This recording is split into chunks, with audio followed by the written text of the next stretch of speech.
Hi Libra, kumusta po mga ating dude? Umpisa na po natin agad. Para sa mga Libra at sa mga cross-watchers. So ito po yung unang tanong po natin. Ano ang pangunahing money energy na nakapaligid ngayon sa inyo mga ating dude? At anong klaseng blessing ang nagsisimulang lumapit? Oops! Okay. Eto na, meron na. Ace of Wands, 5 of Cups, Queen of Pentacles. So, mga ating dude, sa mga Libra, Ace of Wands. At ito naman pong 5 of Cups. At ito po ang Queen of Pentacles. At interesting po yung combination kasi nagsisimula kayo sa isang bagong opportunity or bagong idea po ito. Parang may bagay na pwedeng magbigay po sa inyo ng panibagong motivation para kumilos pagdating po sa finances. Pero mga ating dude, kasunod po nito, 5 of Cups. Ito po, 5 of Cups. Kaya parang may disappointment or panghihinayang na nakakaapekto pa rin po sa inyo. Pwedeng may opportunity na hindi po natuloy. May financial situation na hindi naging ayon sa gusto po ninyo or maaring may payment po kayo hinihintay at hanggang ngayon wala pa po. O may bagay na hanggang ngayon iniisip mo na sana naging iba ang resulta. Pero Libra, huwag nating i-focus lahat dito po sa 5 of Cups kasi nasa dulo natin ang Queen of Pentacles. Ito po, Queen of Pentacles or Queen of Coins. Ito po yung mas grounded at stable na energy. Parang sinasabi po ng mga cards po ninyo na may possibility na makabawi ka at makabuo ulit ng mas secure po na financial situation. Kaya ang tanong po ngayon, itong Ace of Wands po ba ang bagong opportunity na magiging daan papunta po dito po sa Queen of Pentacles? Ano kaya mismo ang opportunity na ito? Work? Business po ba yan? Online platform po ba yan? Creative projects? Or ibang source ng income? So, tingnan po natin sa mga susunod po ninyo na cards. Ano mismo itong bagong opportunity na kinakatawan po nitong Ace of Wands? At paano po ito maaring magdala ng financial improvement sa inyo, sa buhay po ninyo, sa career, sa trabaho, online platform, creative projects?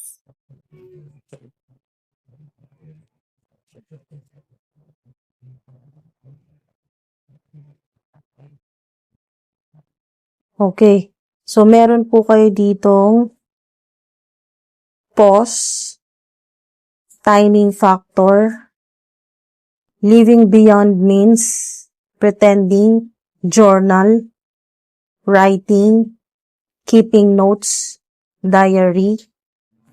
So, Libra, dito parang may delay po muna bago tuluyang gumalaw yung bagong opportunity na nakita po natin dito po sa Ace of Wands. Ito pong interlude o pause, timing factor card ang unang lumabas. Kaya po may pause or timing factor. Parang hindi pa ito yung moment na kailangan mong pilitin.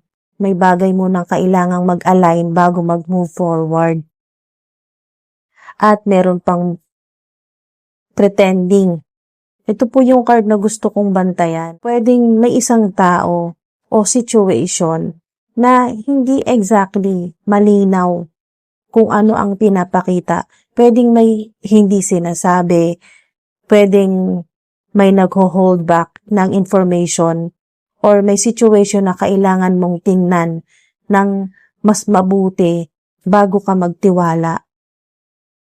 Kaya po, Libra, kung may opportunity na darating, huwag agad sa unang impression lang magdesisyon. Alamin niyo po muna kung ano talaga ang offer. Alamin niyo po muna, mga Teng Dude, kung ano talaga ang offer. Ano yung mga terms, sino ang involved or sino-sino po ang involved, at kung tugma ba talaga sa sinasabi nila yung actual po na ginagawa nila. Then, meron tayo ditong journal, writing, diary, keeping notes. Ito naman po parang advice at clue tungkol po sa information. Pwedeng may document, message, yan po, o chat, or email, application, record, kontrata, o kaya po, importanteng communication na magiging bahagi ng opportunity na ito. Kaya, kung may financial opportunity po na darating sa inyo, magandang isave at basahin niyo pong mabuti ang mga details. At ang interesting po dito, Libra, ito pong Queen of Pentacles. Yan po, practical at maingat po sa finances. Ngayon, may journal po kayo dito na card. Journal. Kaya parang kino-confirm po na kailangan mong maging practical at mapanuri, mga Teng Dude. Hindi po lahat ng mukhang magandang opportunity ay kailangan mong tanggapin agad.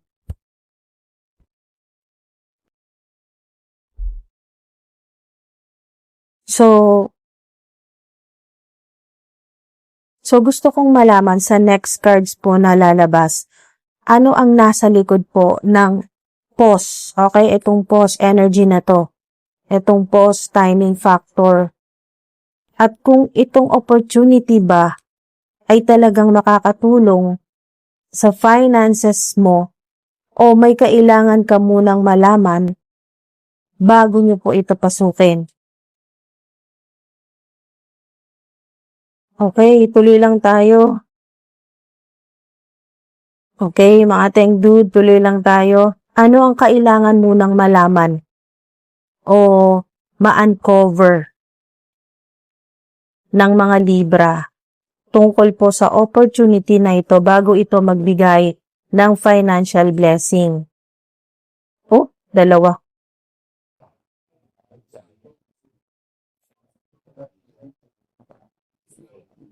Do it with your partner or partners in Libra as a life or death issue, getting and using power, use other people's resources in the 8th house. Immediately, the way you project yourself, do it on your own in the 1st house. Libra, dito parang lumilinaw na po kung ano ang kailangan mong malaman tungkol sa opportunity na ito. Ang unang card po ay ito pong do it with your partner or partners in Libra. Yung unang card, do it with your partner or partners. At dahil Libra mismo, ang energy na lumabas po dito, talagang malakas yung mensahe tungkol sa partnership or partnerships, cooperation, or isang taong magiging bahagi ng opportunity. Pwedeng may taong makakatulong po sa inyo, may ka-collaborate, kliyente, business connection, or someone na may access sa resources na kailangan mo. Hindi po ibig sabihin na kailangan mong gawin lahat mag-isa. Tapos, meron kayong getting and using power. Ayan po. Getting and using power. at use other people's resources. In the 8th house, ito yung interesting dahil pwedeng may resources na hindi necessarily manggagaling directly sa sarili mong bulsa. Pwedeng support, shared resources po ito, investment sa ilan, maaring ang iba naman po ay financial arrangement, business resources, o kaya naman po access to something na hawak ng ibang tao. Pero Libra, ito pong third card ang importante. Immediately, yan po, immediately do it on your own. In the first house. So kahit may partner or may resources na pwede mong magamit, ikaw pa rin ang kailangang gumawa ng sariling move. Hindi po ito energy na puro hintay sa ibang tao. Kaya kung pagsasamahin natin, ito pong 3 cards po, parang may opportunity na pwedeng lumaki dahil sa connection or shared resources. Pero kailangan po ikaw mismo ang mag-take ng action. Parang may tutulong sa'yo sa pag-open ng door, pero ikaw ang kailangang pumasok. At dito ko rin po mas naiintindihan kung bakit meron pong ganito sa spread po ninyo, interlude or pause, timing factor, at merong journal. Yan po, yung kanina. May timing muna. May timing po muna. May information na kailangang malaman at ngayon lumalabas kung sino o ano ang maaring maging bahagi po ng opportunity na ito. Kaya hindi lang pala basta bagong idea, mga ating dude. Hindi lang pala basta bagong idea. Ito pong Ace of Wands. May ibang tao at resources, okay, na posibleng konektado dito. So, hingi pa tayo ng additional insights. Kapag kumilos po kayo, mga Libra, at ginamit ng tama ang connection at resources na available, ano ang magiging next movement ng opportunity? Oh, wow! Windfall of abundance. Windfall of abundance.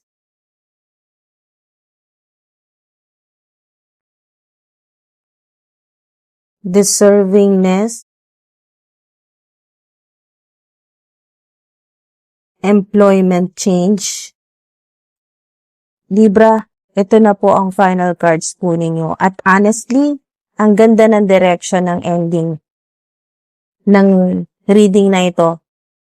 Lumabas po itong windfall of abundance, deservingness, at employment change. Wow! Ito pong windfall of abundance, may strong energy po dito ng financial improvement or isang blessing na pwedeng magkaroon ng actual effect sa finances mo. Hindi po ibig sabihin na automatic na biglang malaking pera po ito agad. Pero may potential dito na may financial opportunity po na mas maganda kaysa po sa current situation. At ito naman pong deservingness, parang may mensahe po dito na wag mong i-downplay yung value mo.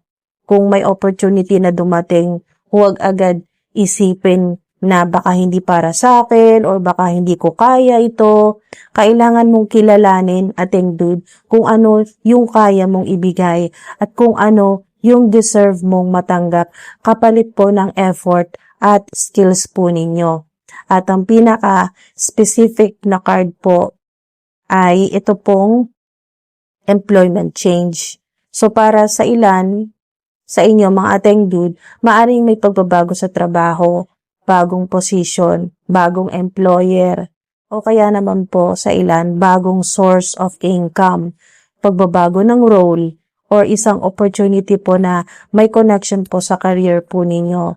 Kaya pala, dito po sa Ace of Wands, may bagong opportunity. May pause and po interlude. Dahil, timing factor. May timing muna. At ito naman pong journal, dahil may information o kaya naman po mga documents na kailangang bantayan. Tapos lumabas po yung partnerships, ito, or partnership, at ito pong shared resources o other people's resources. At ngayon, sa pagtatapos po ng reading po ninyo, windfall of abundance naman, wow. At employment change. Yan po. Parang may possibility na yung bagong opportunity po ay konektado sa isang pagbabago sa work or income source po. Sa lahat po ng mga Libra, ang pinaka-strong po na mensahe sa reading po ninyong ito ay may bagong opportunity. Okay? May bagong opportunity na pwede pong magbukas ng mas magandang financial direction. Pero, hindi po siya basta mangyayari ng walang involvement mo, ikaw mismo. May timing po na kailangang hintayin, may information na kailangan munang alamin, at may connection or resources na pwedeng makatulong po sa inyo. Pero ikaw pa rin ang kailangang gumawa ng move. At kung may pagbabago po sa work or source of income na matagal nyo na pong iniisip, this reading is encouraging you to at least explore it carefully, mga ating dude. Huwag kang aalis o magpapalit ng trabaho ng padalos-dalos. Dahil lang po sa reading, okay? Tingnan mo muna ang actual offer, income, stability, at mga terms and conditions. Pero huwag mo ring i-reject agad ang opportunity dahil lang sa takot. Ito pong windfall of abundance, Queen of Pentacles, yan po. Together with employment change, yan po, pinagsama-sama natin. Windfall of abundance, Queen of Pentacles, employment change. Ito po yung very practical na mensahe sa inyo. Maaring ang financial blessing ay hindi lang pera na biglang darating, kundi isang pagbabago sa paraan kung paano ka kumikita. Be practical. Yan po ang advice sa inyo, lalong-lalo na po ng Queen of Pentacles. Be practical, mag-research, magtanong, basahin ang mga documents, at siguraduhin nyo pong malinaw ang terms bago po kayo mag-yes or pumirma. Yan po. Kung may taong makakatulong, gamitin nyo po ang connection, pero huwag ibigay sa ibang tao ang buong control ng decision po ninyo. At higit po sa lahat, huwag niyo pong maliitin ang sarili po ninyo. Okay? Huwag niyong maliitin ang sarili po ninyong skills. Okay, so bago natin isara ang reading po ninyo, bigay lang po ako ng mga lucky numbers. Okay? Mga lucky numbers.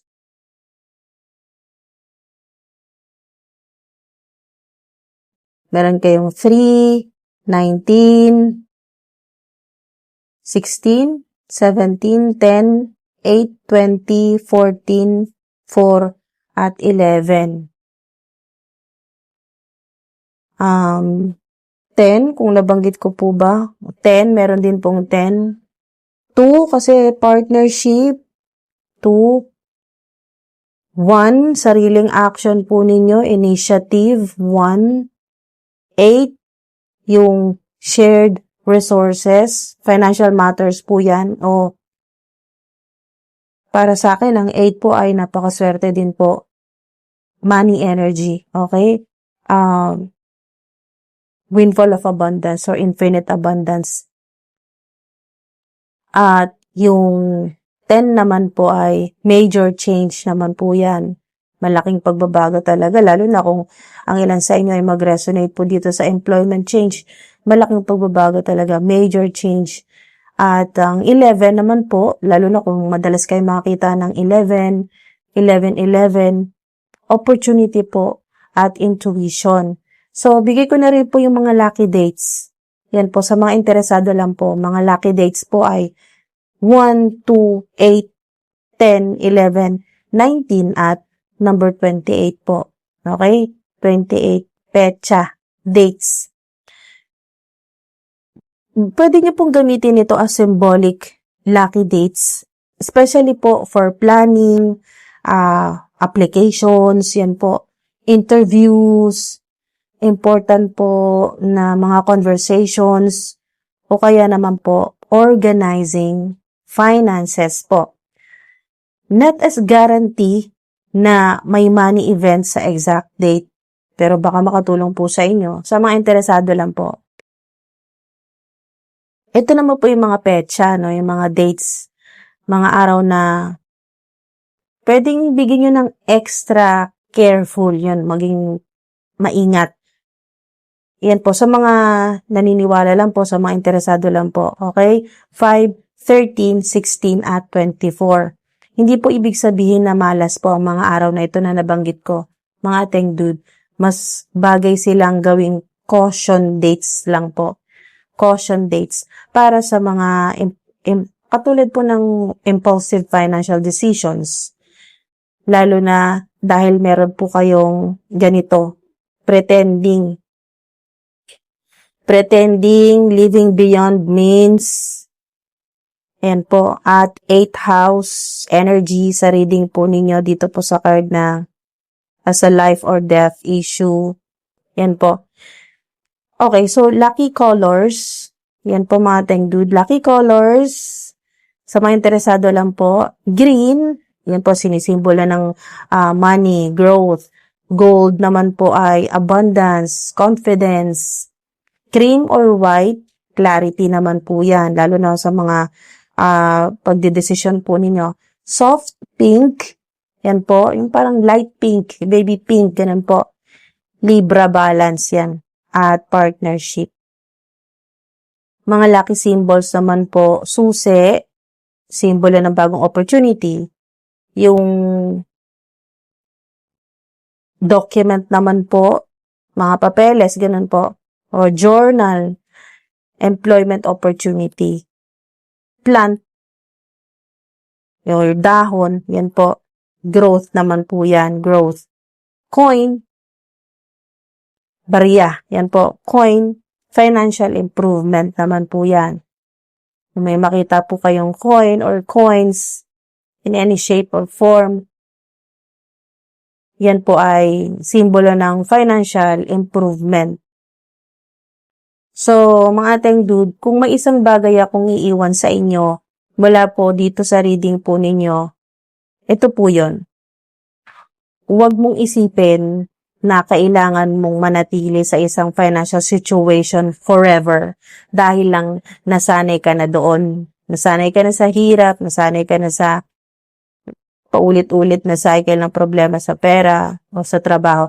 May bagong opportunity po na pwedeng magbukas ng ibang direksyon. Pero bago ka tumalon, siguraduhin mong malinaw ang pinapasok mo. Ang ibig ko sabihin, bago ka tumalon ay hindi yung literal na tatalon. Bago ka pong mag-desisyon, siguraduhin nyo pong malinaw po ang pinapasok po ninyo. Meron pong abundance energy, lalo-lalo na po dito sa Windfall of Abundance, Queen of Pentacles, Ace of Wands, yan po. Meron pong abundance energy. Pero kasama rin po ng blessing ang responsibility. Kilalanin nyo po yung value po ninyo. Huwag yung baliwalain po yung value po ninyo, mga ateng dude. Ayan o, deservingness. You are a beloved child of God like everyone else, and you deserve to receive the support that will allow you to focus upon your divine life purpose. Even if you can't yet recognize your lovable qualities, trust that God and the angels can see how amazing you truly are. Kung po, huwag yung baliwalain yung value po ninyo. Gamitin niya ng tama ang connections at resources na available po sa inyo. At kapag dumating na ang tamang opportunity, huwag po kayong matakot. Yan po, pag dumating yung tamang opportunity, huwag po kayong matakot gumawa ng sarili po ninyong move. Libra, baka ang financial blessing na hinihintay mo ay hindi lang po isang amount of money. Baka ito po yung pagbabago na magdadala sa'yo sa mas magandang paraan ng pagkita, ayan po, ng income. So, ayan po mga Tengdud, maraming salamat po. Sana po ay may nakuha po kayo dito na mapakinabangan po ninyo. At maraming salamat po sa patuloy ninyong suporta, sa paghihintay po ng inyo pong reading. Maraming salamat po mga Tengdud, sa mga nagko-comment, sa mga nag-share, like, lalo na po sa mga nag-subscribe. At pagsa-subscribe pa lang, maraming salamat po sa inyo. Ingat po kayo palagi hanggang sa susunod po. Thank you po mga Tengdud. Salamat po.